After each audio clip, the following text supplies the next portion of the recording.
काल आपण MIDCचं जॅकेट घालून आला होता, आज MPSCचं घालून आलाय, काय नेमकी मागणी त्या अनुषंगाने? आम्ही 800 किलोमीटर युवा संघर्ष यात्रेमध्ये चालल्यानंतर आमच्या सगळ्यांवर शेवटच्या दिवशी लाठीचार्ज झाला।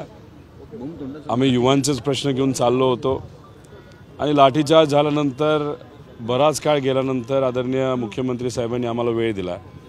वेळ दिल्यानंतर त्यांना जेव्हा भेटलो त्यात अनेक मागण्या होत्या। त्यात एक मागणी ही पेपर फुटीच्या कायद्याबद्दल होती।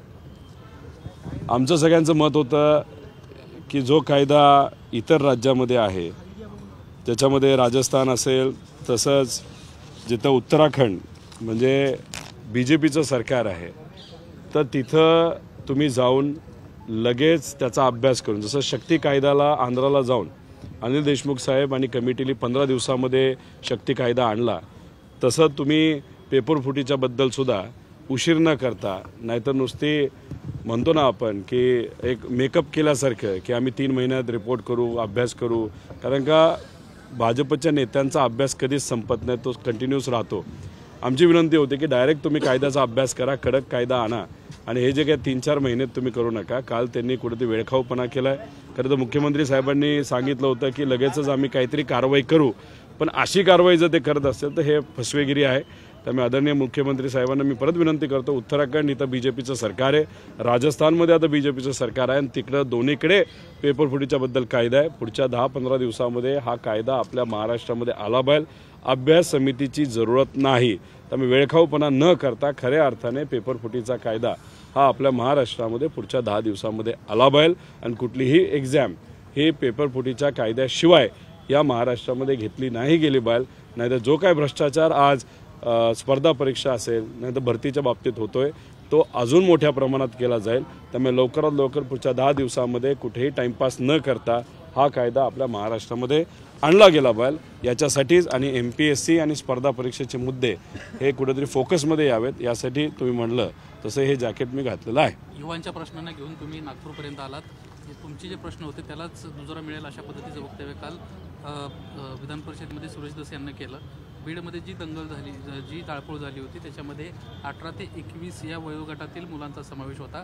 यामध्ये प्रामुख्यानं पोलीस भरतीमध्ये अपयश आलेली मुलं आणि क्लासेससाठी बीडमध्ये असणारी मुलं, या सर्वांना एकत्रित येऊन ही जाळपोळ केली, घरं फोडली, असं त्यांचं म्हणणं होतं। असं मला वाटत नाही। त्याच्यामध्ये काही प्रोफेशनल गुंड होते, कारण का त्यांच्याकडे पेट्रोल बॉम्ब होता, फॉस्फरस बॉम्ब होता, एक विशिष्ट पद्धतीने ते सर्व ऑर्गनाईज झाले होते। त्यांनी घराला एक वेगळा नंबर दिला होता। खरं तर ह्याच्यावर ह्याच्यावर आपले संदीप भैया बोलणार आहेत आज आणि ते नक्कीच स्पष्टीकरण देतील। पण फ्रस्ट्रेशन युवांमध्ये नक्कीच आहे। पण बीडमध्ये जे झालं ते गुंडांकडनं केलं गेलं आणि 6 तास पोलीस फक्त बघत राहिले, कारण का कदाचित त्याच्यामागे हेतू एवढाच होता, कुठेतरी मराठा विरुद्ध OBC आपल्या या महाराष्ट्रामध्ये व्हावं आणि त्याचं एक ट्रेलर हा बीडमध्ये करण्यात आलं। त्यामुळे फ्रस्ट्रेशन मुलांमध्ये नक्कीच आहे, पण तिथं जे जाळपोळ करणारी मुलं हे सामान्य कुटुंबातलीच होती, पण ते प्रोफेशनल गुंड होते।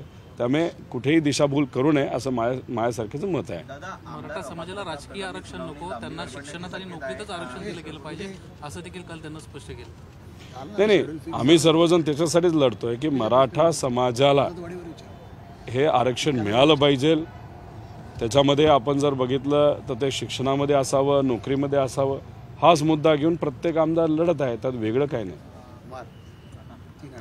आमदार अपात्रता प्रकरणात एकंदरीत आपण बघतोय सुनावणी लांबणीवर पडण्याची शक्यता आहे। निकाल सुप्रीम कोर्टात धाव घेतली आहे विधानसभा अध्यक्षांनी आणि 21 जानेवारीपर्यंतची वेळ मागून देण्याची विनंती केली आहे त्यांनी निकालासाठी। काय तारीख पे तारीख होणार, तोपर्यंत लोकसभेचं इलेक्शन होऊन जाणार, विधानसभेचं इलेक्शन येणार आणि विषय संपून जाणार। त्यामुळे वेळखाऊपणा चाललेला आहे आणि जर सुप्रीम कोर्टाने या बाबतीत निकाल नाही दिला, जर तारीख वाढून नाही दिली, तर बऱ्याच काही आश्चर्यजनक गोष्टी आपल्या या विधिमंडळामध्ये होतील, हे आपल्या सर्वांना पुढच्या काही दिवसात बघायला मिळेल। भारती सारथी त्याचबरोबर आता ब्राह्मण समाजाला दिलासा देणारी गोष्ट सरकारने काल केलेली आहे, ती म्हणजे नवीन एक महाविकास मंडळ त्यांनी स्थापन केलेलं आहे।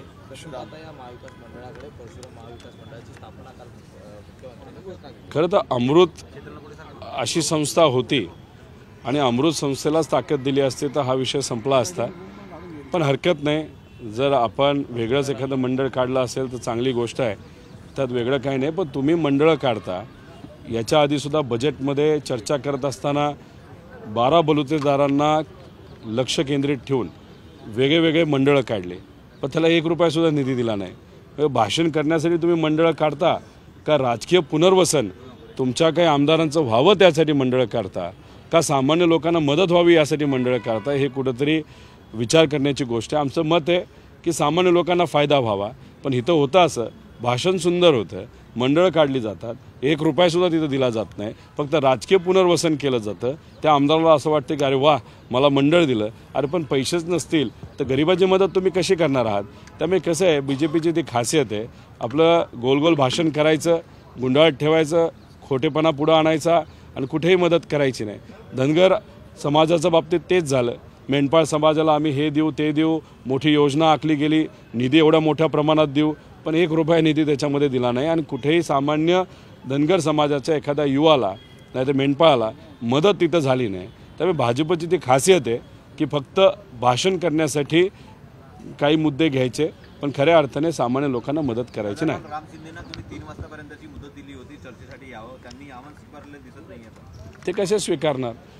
खोटेपणा उघडकीस आल्यानंतर तशी त्यांची अडचण झालीच आहे. अजून अडचण तेवढं तरी त्यांच्यात शहाणपण आहे, नसतं तर ते आले असते आणि मग परत तोंडावर एकदा पडले असते. कसं आहे, त्यांना फक्त स्वतःचं राजकीय अस्तित्व जपायचे, पण ते विसरून गेले. स्वतःचं राजकीय अस्तित्व जपण्यासाठी सामान्य लोकांचं नुकसान मतदारसंघाचं ते करतायत, ज्याच्यामध्ये युवा असतील, त्याच्याबरोबर छोटे मोठे व्यावसायिक असतील, मजूर असतील, या सगळ्यांना खूप मोठं नुकसान गेल्या 1.5 वर्षामध्ये राम शिंदेंच्या राजकीय भूमिकेमुळे झालेलं आहे. MIDC आली असती तर आत्तापर्यंत अनेक लोकांना कामंसुद्धा मिळाली असती, पण कदाचित त्यांना ते विजन नसल्यामुळे ते काही कळलेलं दिसत नाही. संभ्रम निर्माण केला जातो का MIDC संदर्भात? कारण उदय सामंत वेगळं सांगतायत, तुम्ही वेगळं सांगतायत, नेमकं काय? उदय सामंत साहेबांना मी काल भेटलो, संभ्रम कुठलाच नाही. त्यांच्यावर नक्कीच प्रेशर आहे आणि प्रेशर असं आहे की रोहित पवारांना क्रेडिट हे मिळालं नाही पाहिजे आणि त्यामुळे मग वेगळ्या गोष्टी पुढे आणल्या जात आहेत. अख्खं डॉक्युमेंट मी त्यांना दिलं आहे, ज्याच्यामध्ये जमिनीचे प्रूफ आहेत. नीरव मोदीची जमीन या MIDCच्या सर्वेमध्ये नाही. आता राम शिंदेला नीरव मोदीचा काय एवढा पुळका पडला हे थोडंसं बघावं लागेल आणि ती जमीन EDकडे आहे. आता जाऊन तुम्ही EDशी बोला, चर्चा करा. आम्ही तर जाऊ शकत नाही, ED आमच्याकडे येत असते, आम्ही EDकडे जात नसतो. आणि राहिला प्रश्न दुसरा की ज्याच्यात ग्रामपंचायतचा विषय, ग्रामपंचायतनी सांगितलं आहे घरं वगळा, बागायत क्षेत्र वगळा, बाकी काय हरकत नाही. मग तुम्ही काय एवढं नकारात्मक आहात? तुम्ही जर नकारात्मक भूमिका घेऊन तिथं असणाऱ्या गरिबाच्या पोरांवर अन्याय करत असाल त्याचा विरोध मी करणार. पण राम शिंदे तेवढी विजन नाही, त्यामुळे ते त्यांच्या परीने लढत राहतील, आम्ही लोकांच्या वतीने लढत राहू. देश विदेशातील प्रत्येक घडामोडींचे लाईव्ह अपडेट मिळवण्यासाठी आता साम टीव्हीच्या सर्व सोशल मीडिया प्लॅटफॉर्मला लाईक, फॉलो आणि सबस्क्राईब करा. तसंच सर्व नोटिफिकेशनसाठी बेल आयकॉन प्रेस करायला विसरू नका.